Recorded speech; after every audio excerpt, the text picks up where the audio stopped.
Hello students, welcome to my channel. तो स्वागत है आप सभी का एग्री टू कल्चर फैमिली के इस यूट्यूब चैनल पे। तो जैसा कि आप थंबनेल में देख पा रहे होंगे, आज जो है फाइनली आईबीपीएस एएफओ का नोटिफिकेशन आ चुका है। यहाँ पर जो डिटेल नोटिफिकेशन है वो इसका आ चुका है। मैंने आपको पिछले वीडियो में बताया था कि इसका जो डिटेल नोटिफिकेशन है वो इस मंथ के एंड में या फिर जुलाई के फर्स्ट वीक में आ जाएगा, और यहाँ पे बिल्कुल वैसा ही हुआ है। एकदम मंथ के लास्ट डेट में इसका नोटिफिकेशन जो है वो आ चुका है। तो जितने भी एग्रीकल्चर के स्टूडेंट हैं उनके लिए यहाँ पे एक गुड न्यूज है, एक अच्छा नोटिफिकेशन यहाँ पे आया हुआ है। लेकिन इस बार क्या है कि इस एग्जाम का जो पैटर्न है उसको काफी चेंज कर दिया गया है। नंबर ऑफ क्वेश्चन में यहाँ पे फेरबदल किया गया है। पूरा जो एग्जाम पैटर्न है उसको बदला गया है।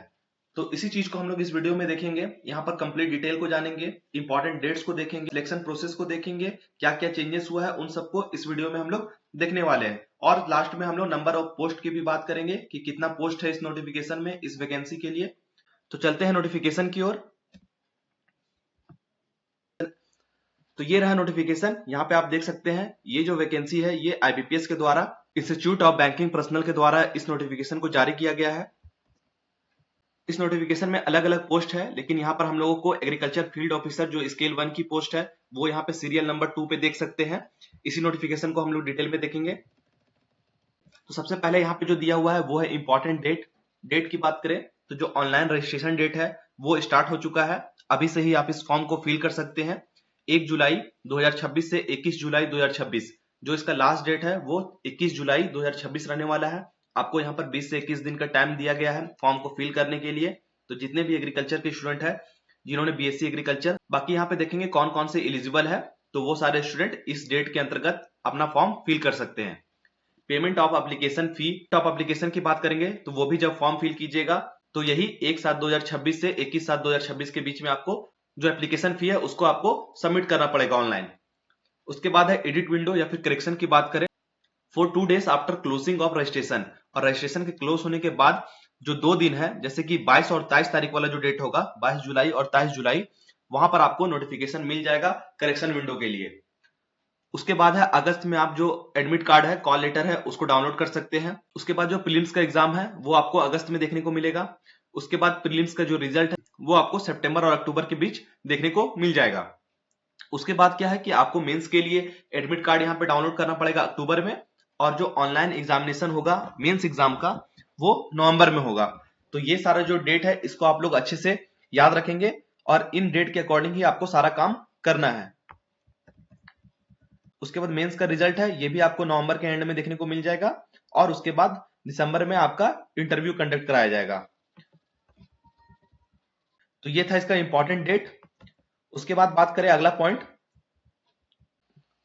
उसके बाद जो नेक्स्ट पॉइंट है वो है पार्टिसिपेटिंग बैंक। तो कौन कौन से बैंक है जो इस एग्जाम में वैकेंसी को प्रोवाइड करते हैं, वैकेंसी यहाँ पे जारी करते हैं, जिसमें है bank of Baroda, bank of India, bank of Maharashtra, Canara bank, central bank of India, Indian bank, Indian overseas bank, Punjab national bank, Punjab and Sindh bank, UCO bank, union bank of India. तो इतने सारे बैंक जो है वो इस एग्जाम में पार्टिसिपेट करते हैं, अपना वैकेंसी रिलीज करते हैं।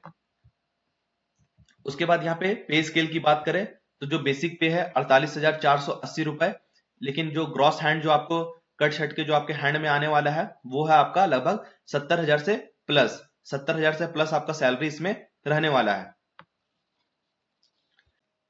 उसके बाद बात करें यहाँ पे एलिजिबिलिटी क्राइटेरिया को, तो इस पॉइंट को भी हम लोग यहाँ पे देखेंगे, जिसमें पहला पॉइंट जो है वो है नेशनलिटी सिटीजनशिप। तो मैं आपको आसान भाषा में बता दे रहा हूँ, जो सिटीजन ऑफ इंडिया है, जो इंडिया के सिटीजन है वो इस फॉर्म को फिल कर सकते हैं, नेपाल के और भूटान के, तो ये सारे जो है वो इस फॉर्म को फिल कर सकते हैं। उसके बाद बात करते हैं यहाँ पे अपर एज लिमिट की। तो एज जो है यहाँ पे मिनिमम 20 ईयर्स और मैक्सिमम 30 ईयर्स, जो 20 साल से 30 साल के जो कैंडिडेट है वो इस फॉर्म को फिल कर सकते हैं। और यहाँ पर एज में रिलैक्सेशन आपको कैटेगरी वाइज देखने को मिलेगा। जो SC ST है उनके लिए 5 साल का यहाँ पे रिलैक्सेशन देखने को मिलेगा। अदर बैकवर्ड कास्ट है उनके लिए 3 साल का, और पर्सन विथ बेंचमार्क डिसेबिलिटी जो हैंडीकैप्ड है उनके लिए यहाँ पे 10 साल का रिलैक्सेशन देखने को मिलेगा। और जो एक्स सर्विसमैन है उनके लिए यहाँ पे 5 साल का एज में रिलैक्सेशन देखने को मिलेगा। तो आई होप ये वाला पॉइंट समझ में आया होगा। 20 से 30 साल के बीच के जो कैंडिडेट है वो इस फॉर्म को फिल कर सकते हैं। उसके बाद सबसे इंपॉर्टेंट पॉइंट यहाँ पे एजुकेशनल क्वालिफिकेशन। तो क्या क्वालिफिकेशन आपका होना चाहिए, तो यहाँ पर IT ऑफिसर, उसके बाद एग्रीकल्चर फील्ड ऑफिसर। तो हम लोग बात करेंगे एग्रीकल्चर फील्ड ऑफिसर स्केल 1 की। तो जैसा कि मैंने एज बताया था 20 साल मिनिमम और 30 साल मैक्सिमम होना चाहिए। तो यहाँ पर आप देख सकते हैं कि 4 साल की डिग्री आपके पास होनी चाहिए। सारे सब्जेक्ट में से किसी एक सब्जेक्ट के भी आपके पास ग्रेजुएशन की डिग्री है, 4 साल की डिग्री है, तो आप इस फॉर्म के लिए एलिजिबल है। इस फॉर्म को आज से ही आप फिल कर सकते हैं। इसमें कुछ और भी सब्जेक्ट है जो इसके अंतर्गत आते हैं, जिसमें फॉरेस्ट्री है, एग्रीकल्चरल बायोटेक्नोलॉजी है, बीटेक बायोटेक्नोलॉजी है, फूड साइंस है, एग्रीकल्चरल बिजनेस मैनेजमेंट है, फूड टेक्नोलॉजी है, डेयरी टेक्नोलॉजी है, एग्रीकल्चर इंजीनियरिंग है, सेरिकल्चर है, फिशरीज इंजीनियरिंग है। तो ये सारे सब्जेक्ट भी इसमें इंक्लूड है। अगर इन सारे सब्जेक्ट में से भी किसी एक का डिग्री हो आपके पास तो भी आप एलिजिबल है। उसके बाद यहाँ पे चलते हैं अगले पॉइंट पे। जो इंपॉर्टेंट पॉइंट है उसी को हम लोग यहाँ पे डिस्कस करेंगे, वरना ये तो 60 पेज का नोटिफिकेशन है, पूरा हम लोग उस तरीके से नहीं देखेंगे। जो आईबीपीएस एफओ के लिए इंपॉर्टेंट है उसी को हम लोग डिस्कस करेंगे। यहाँ पे एप्लीकेशन फी की बात करें तो जो एप्लीकेशन फी है SC ST PWD के लिए वो 175 रुपए मात्र, और उसके बाद जो कैंडिडेट बच गए हैं ओबीसी के, जनरल के, उनके लिए यहाँ पे 850 रुपए इस फॉर्म के लिए चार्ज किया जाएगा। और आपको 1 जुलाई से 21 जुलाई के बीच ही इस फी को पेमेंट करना पड़ेगा। इस चीज को भी आप ध्यान में रखेंगे। और सबसे इंपॉर्टेंट यहाँ पे स्ट्रक्चर ऑफ एग्जामिनेशन, तो यहाँ पे सबसे बड़ा बदलाव किया गया है इस बार एग्जाम पैटर्न में। तो यहाँ पर पहले क्या होता था, जो इंग्लिश लैंग्वेज है, रीजनिंग है, क्वांटिटेटिव एप्टीट्यूड है, सिर्फ 3 पोर्शन से ही एग्जाम में क्वेश्चन देखने को मिलते थे। प्रीलिम्स एग्जाम में यही 3 पोर्शन आता था, जिसमें जो इंग्लिश लैंग्वेज है वो 50 क्वेश्चन 25 मार्क्स का, रीजनिंग 50 क्वेश्चन 50 मार्क्स का, क्वांटिटेटिव एप्टीट्यूड 50 क्वेश्चन 50 मार्क्स का, इस तरीके से क्वेश्चन पूछा जाता था। लेकिन यहाँ पर क्या है कि इस साल 2026 में जो एग्जाम होगा इसमें प्रोफेशनल नॉलेज को भी ऐड किया गया है, यानी कि जो एग्रीकल्चर वाला पोर्शन है वो भी आपका प्रीलिम्स में अब आएगा। यहाँ पर आपको नंबर ऑफ जो क्वेश्चन है वो 25 देखने को मिलेगा एग्रीकल्चर का, और 50 मार्क्स का रहने वाला है। और इन सारी चीजों के लिए आपको यहाँ पे सेक्शनल टाइम दिया जाएगा। इंग्लिश का 20 मिनट, रीजनिंग का 20 मिनट, क्वांटिटेटिव एप्टीट्यूड का 20 मिनट, और प्रोफेशनल नॉलेज एग्रीकल्चर का 20 मिनट। इस तरीके से जो टोटल ड्यूरेशन बनता है वो है 80 मिनट का, और नंबर ऑफ क्वेश्चन जो बनता है वो 100 क्वेश्चन बनता है 125 मार्क्स का। तो आई होप जो प्रीलिम्स वाला सेक्शन है ये आपको समझ में आ गया होगा। यहाँ पर आपको प्रोफेशनल नॉलेज भी आना चाहिए। एग्रीकल्चर से यहाँ पे क्वेश्चन पूछा जाएगा। टोटल क्वेश्चन 100 रहेंगे, 125 मार्क्स का, 80 मिनट का आपको टाइम मिलेगा। उसके बाद यहाँ पे बात करेंगे मेंस एग्जाम का। तो मेंस में भी काफी बड़ा बदलाव यहाँ पे आपको देखने को मिलेगा। यहाँ पर जो इंग्लिश, रीजनिंग, क्वांटिटेटिव एप्टीट्यूड जो प्रीलिम्स वाला पोर्शन था वो अब मेंस में आएगा। तो मेंस में आपको यहाँ से भी क्वेश्चन देखने को मिलेगा। जो इंग्लिश लैंग्वेज है यहाँ पे नंबर ऑफ क्वेश्चन की बात करें तो 30, मैक्सिमम मार्क 30।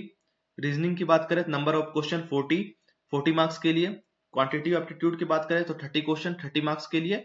और प्रोफेशनल नॉलेज यहाँ पर नंबर ऑफ क्वेश्चन 50 और मैक्सिमम मार्क्स 100।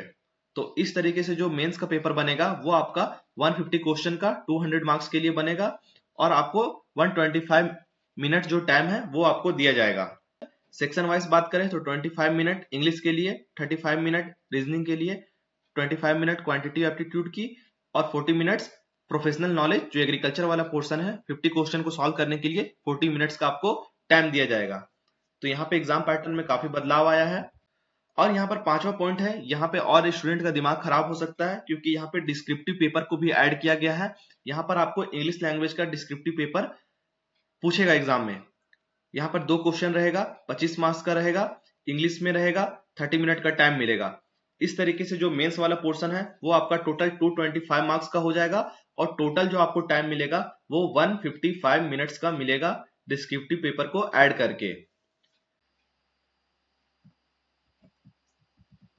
अब यहाँ पर देखेंगे नंबर ऑफ वैकेंसी की बात करेंगे कि कितना वैकेंसी इस एग्जाम में रहने वाला है।